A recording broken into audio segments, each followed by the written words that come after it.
Bem, vamos tratar aqui da Lei Orçamentária Anual, né, denominada de LOA, né? Então veja só, essa é a famosa Lei dos Meios, a Lei de Autorização. É uma lei que é o ponto central do ciclo orçamentário, tá? Então a lei que concentra todas as despesas, as receitas, certo?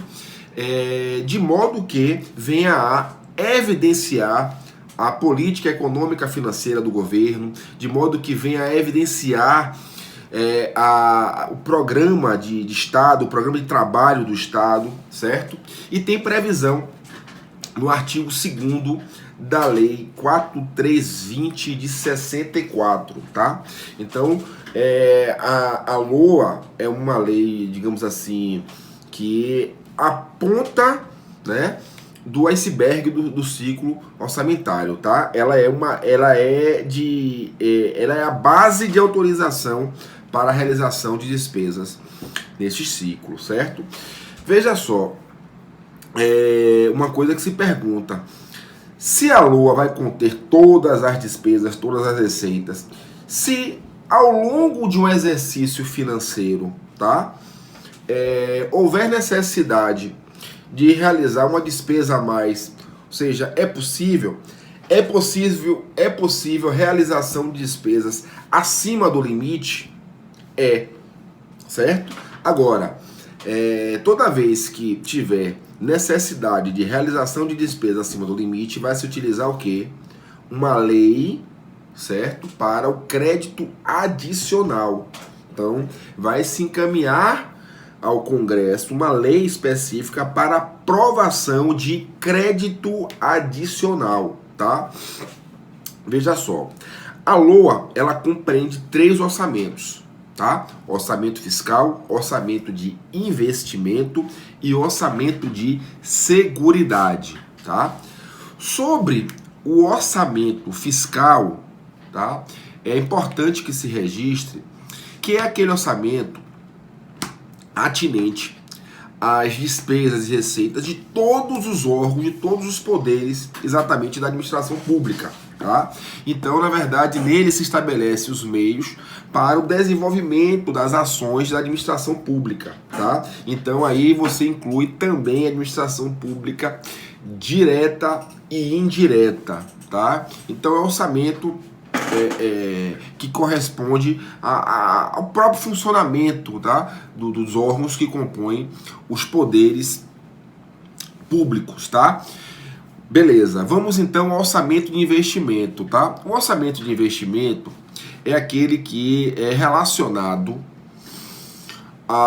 às empresas em que a União detém a maioria do capital social. Então a União, direta ou indiretamente, detém a maioria do capital social. O que quer dizer isso? Tá?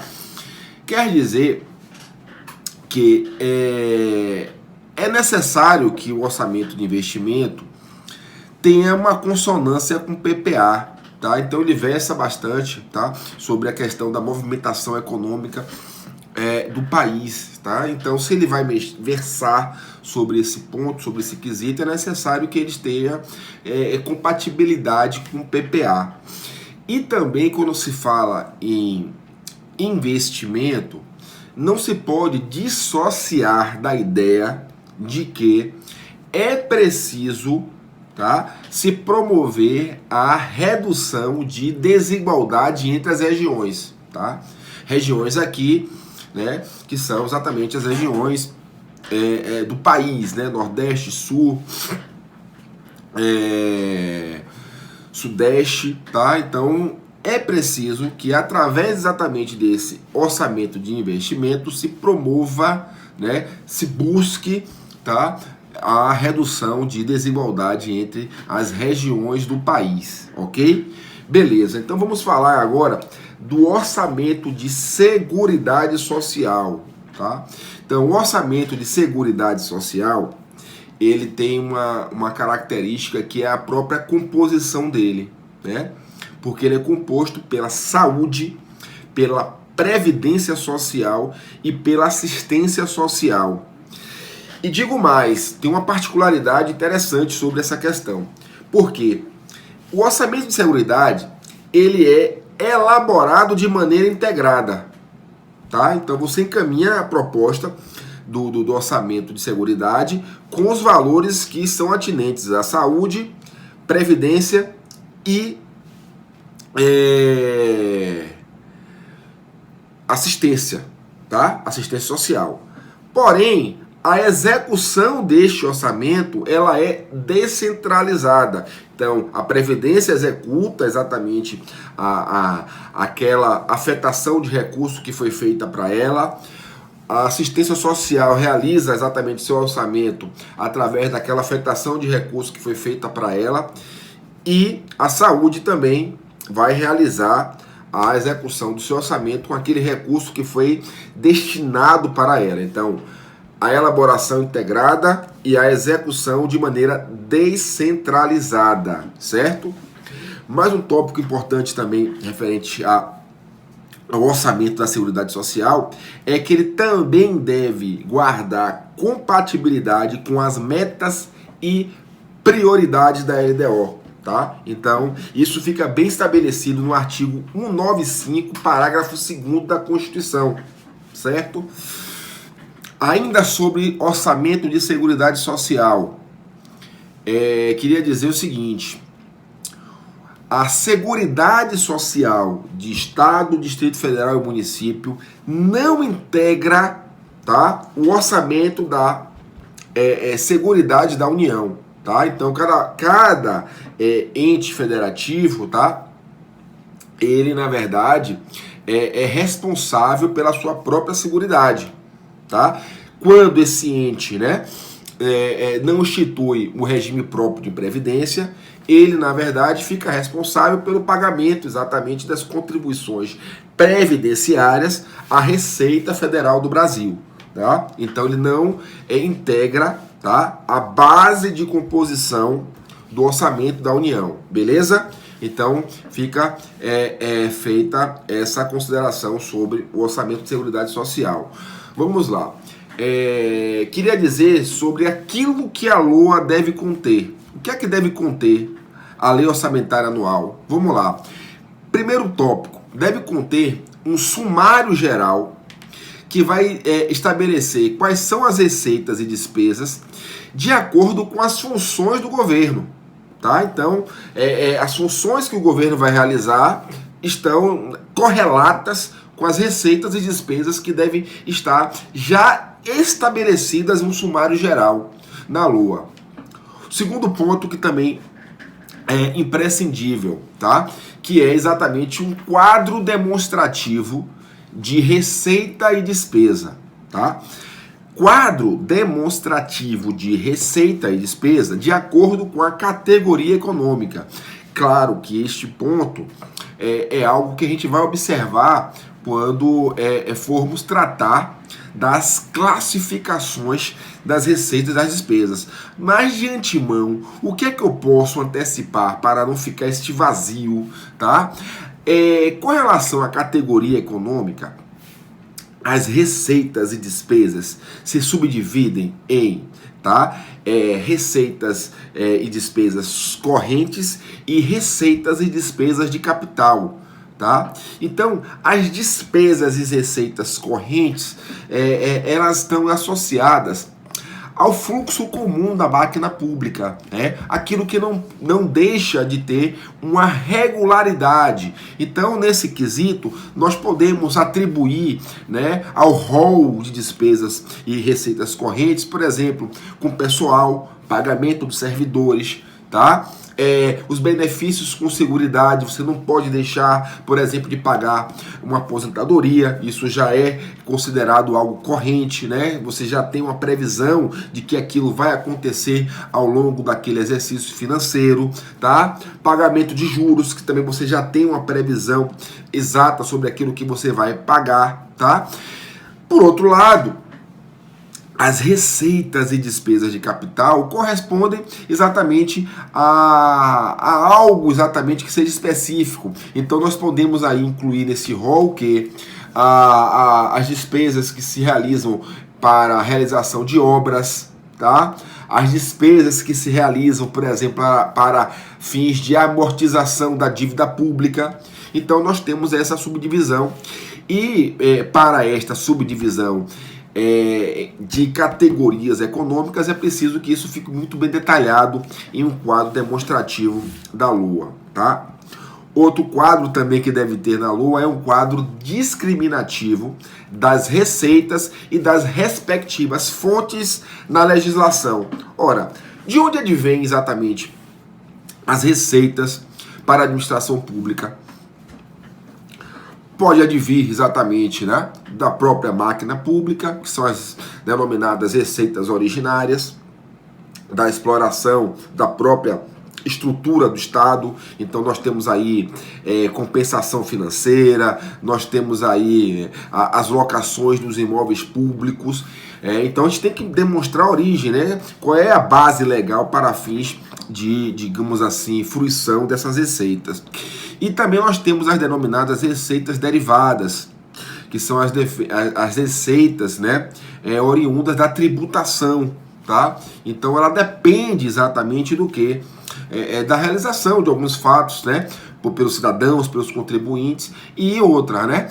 Se sabe que por que se fala fonte e legislação? Porque pelo princípio da legalidade tributária, o Estado só pode exigir, tá, aquilo que esteja o quê?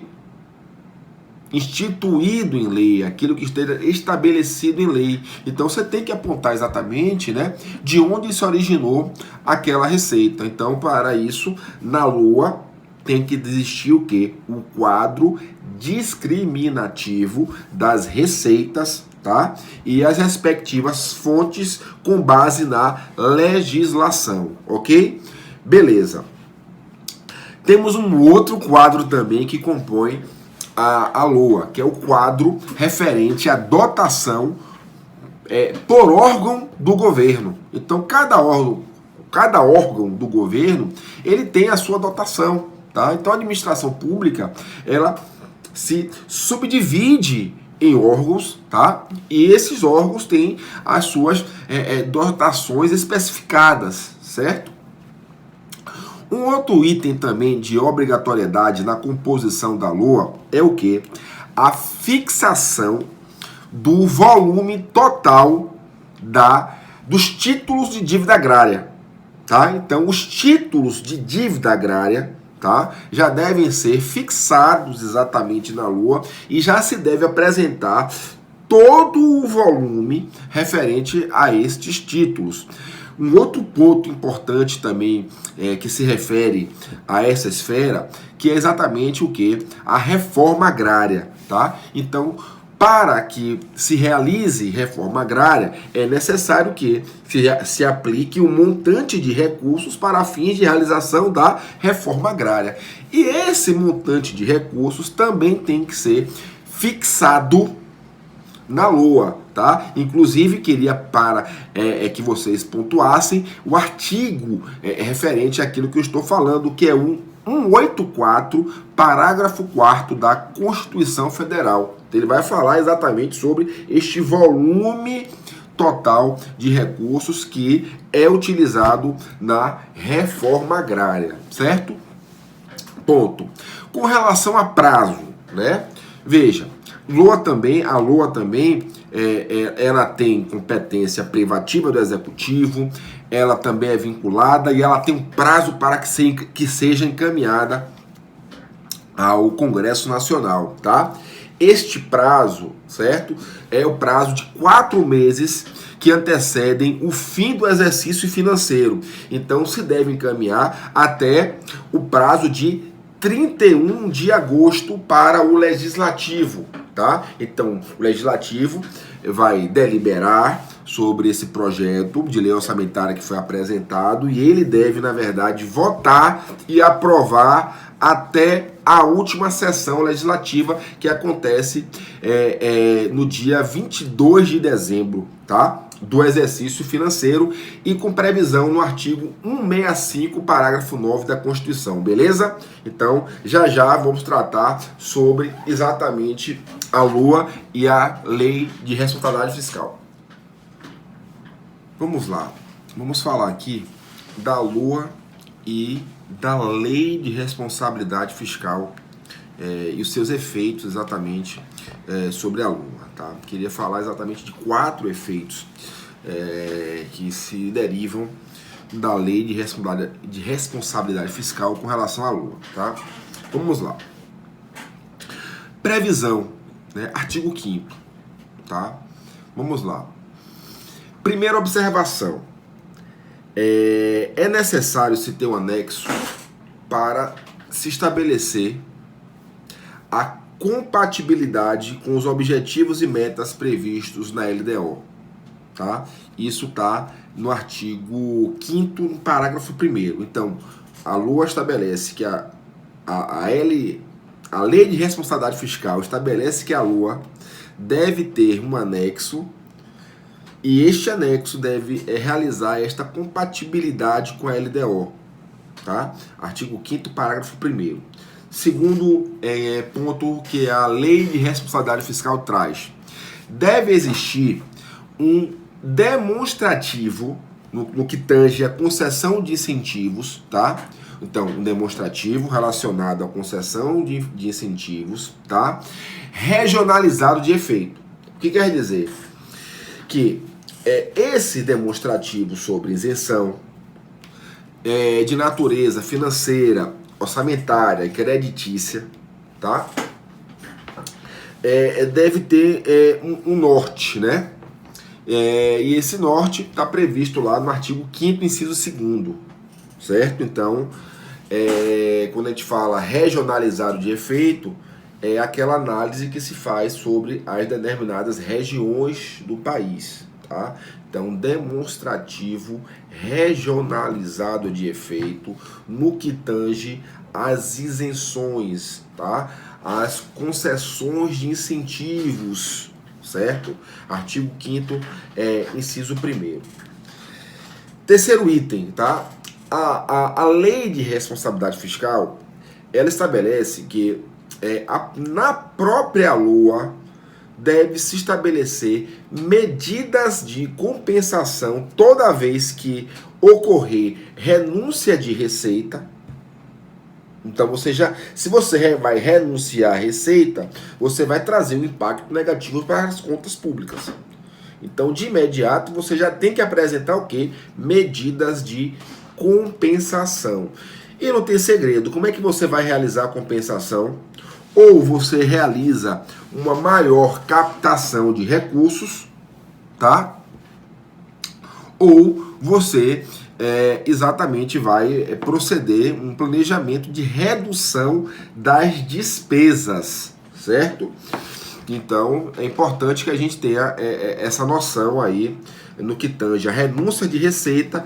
E uma outra questão também que precisa apontar uma medida de compensação é quando você realiza uma despesa de caráter continuado. O que é isso? Aquela despesa que excede um exercício financeiro, ou seja, ela vai além do que o período determinado da LOA. Então, aumento de despesa de caráter continuado também exige uma medida de compensação, e isso precisa ser exatamente tratado na LOA.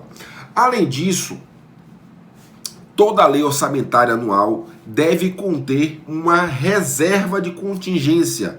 Claro, uma reserva de contingência, porque nem sempre o cenário que se apresenta é um cenário positivo. Você pode ter um cenário que esse cenário se, digamos assim,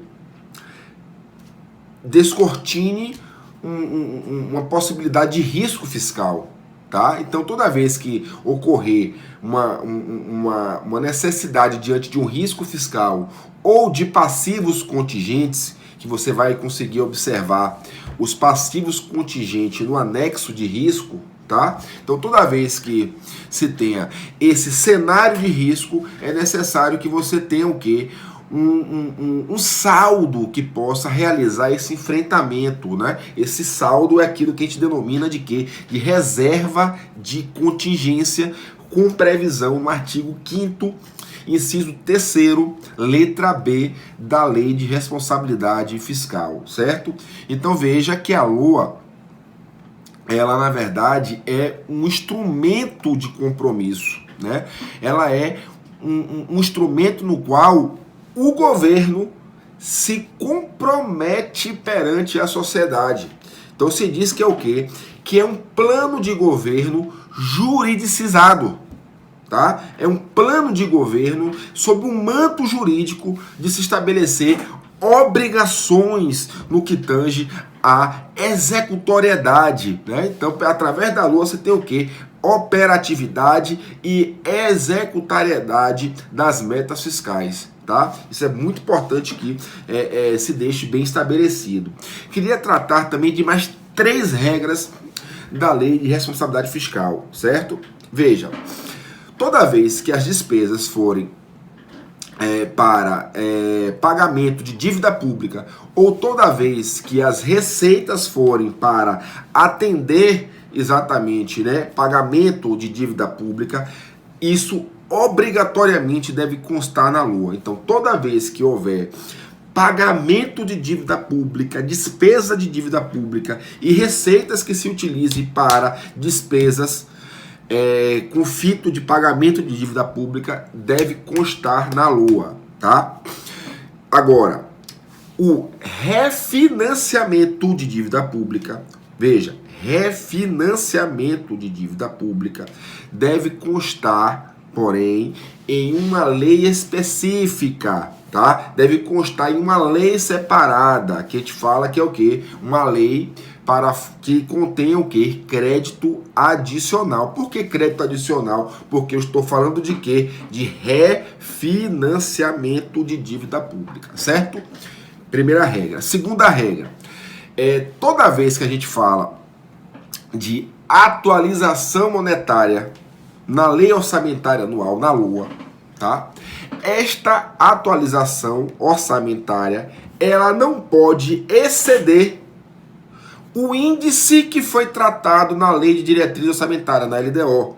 Porque a LDO, tá? Ela orienta, né? Ela serve de parâmetro para a LOA. Então, se ela traz um índice de atualização, um índice de preço, este índice, na verdade, tem que ser superior ao índice que é trazido na LOA. Então, o índice da LOA não pode exceder o índice de preço constante na LDO ou o índice que, porventura, venha estar previsto em uma legislação específica. Então, veja só, a atualização monetária prevista na LOA não pode ser superior ao índice de preço constante na LDO, certo?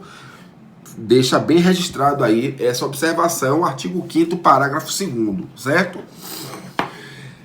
Terceira observação, esta de grande valia, né? Porque é uma observação que eu faço com relação aos créditos constantes na LOA. Então veja só, crédito, então eu estou falando de receita.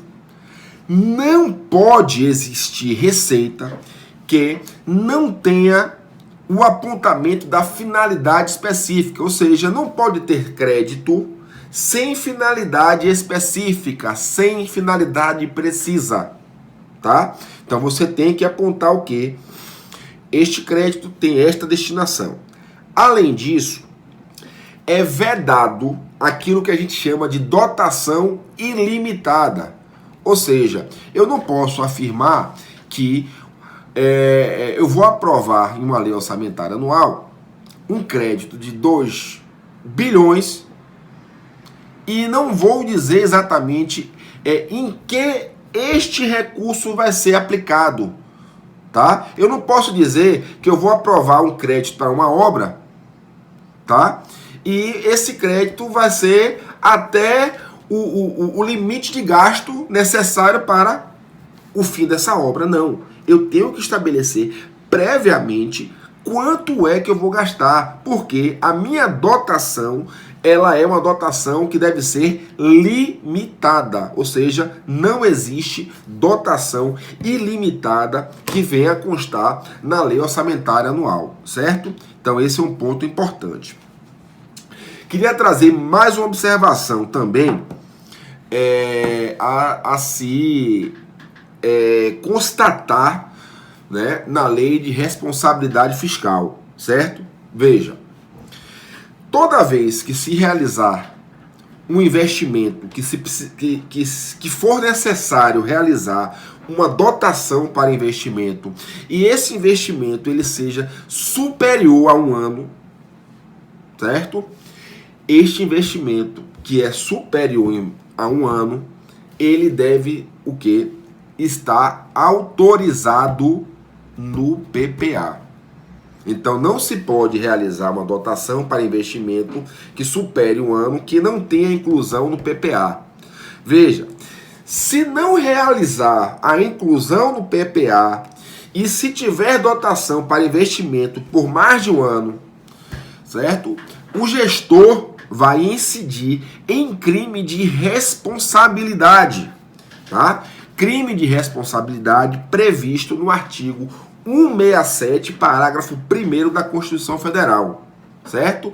Então, feitas essas considerações, eu encerro exatamente a minha apresentação sobre as 3 leis orçamentárias, beleza? E em breve vai sair novo material. Até lá!